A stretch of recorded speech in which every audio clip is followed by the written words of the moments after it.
A month ago, we kept hearing over and over, largely from the parties, that campaigns matter and that platforms matter. And I've been watching the election very closely. I haven't seen any one issue, other than change and the desire for change. This election has not been about healthcare, it's not been about education, it's not been about the environment, it's not been about any of those things. It's hard for us to really pin down what is motivating, what's the most important thing to people right now. Do you think it's truly an election about politics, an election about who should govern, as opposed to what they have to say? Well, yeah, some people would argue that energy costs were part of the reason for the Liberal decline, although that movement probably happened a while ago, maybe even before this campaign began. But leaders are the prism through which people see the parties. It's easier for people to understand that. And indeed, this has not been a particularly strong performance by Doug Ford. The fact is, the Conservatives should have been home and free a long time ago.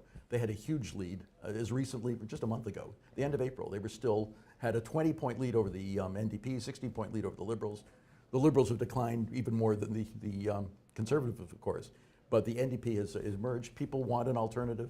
Horwath is popular. I think a lot of those people perhaps don't even fully understand the implications of the NDP program, but that's true probably of other party platforms too. And the Conservatives haven't even really put together a really fully costed and explained program as to where that 20% tax cut that he talked about for the middle class is coming from.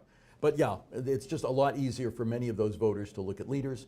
Horwath is much more likable, it seems, than Ford, and Ford has basically run a peekaboo kind of campaign where he's not been particularly forthright. He's been avoiding the media as much as possible, hoping naturally that he wouldn't blow that lead that he had, and he's blown some of it. And at the moment, I should point out that we still think the Conservatives are probably going to win on election night, but this could really be a close horse race on Thursday. It could be, and I think it's going to come down to turnout in the ground game, and which party is better at getting their vote out, and which voters are motivated. And do we expect to see anything different, unusual this last weekend before voting? I mean, I know that parties, the campaigns in the Toronto area that I've seen and been around, the last weekend is typically the nasty stuff, the suppression piece. Yeah, well, the Conservatives, I've seen some ads where they're coming out much more negatively with the kind of scare campaign about the NDP, comparing it to Bob Rae. And, you know, that's fair game the way it goes. I mean, one can make similar comments, I guess, about people that recalling the Mike Harris years that not everybody was enthused about either. But yeah, that's certainly what's happening. I should point out one other thing about the polls that we were using from this past week. A lot of that polling was done prior to the debate. We do not yet have a full sense, or at least certainly not reflected in the numbers we've been talking about what impact the debate had on the campaign itself. If there is a change, and there may well be, we're starting to see more polls coming out just in the last day or so, and there'll be more still as we come up to the beginning of next election week. That indeed there's still a lot of uncertainty, and a lot of people are prepared to change. And again, I would put a lot of money with certainty about how this is going to come out. Well, certainly in the ridings that your site identifies as gray, then these are still too close to call. Do we expect that, say, on Monday or Tuesday, when you update this one more time, are we likely to see fewer gray seats, do you think? Perhaps, although an area like Mississauga, which is not totally, but largely gray, part of the reason for that is because of the different the riding configuration. It's more difficult to make estimates in ridings that we do not have a real full history for from 2014. If I was looking at probably the first seats I will look at on election night when polls start to come in is what's happening in Mississauga. If the Conservatives sweep Mississauga, they're probably going to have a majority. It's not just Mississauga. Markham is like that. Some areas around Ajax, Pickering are also gray. A lot of gray in the Greater Toronto area. The NDP is doing remarkably well, and again, we've got them in the 50s. They had 21 seats or so last time, so this has been a big election night for them.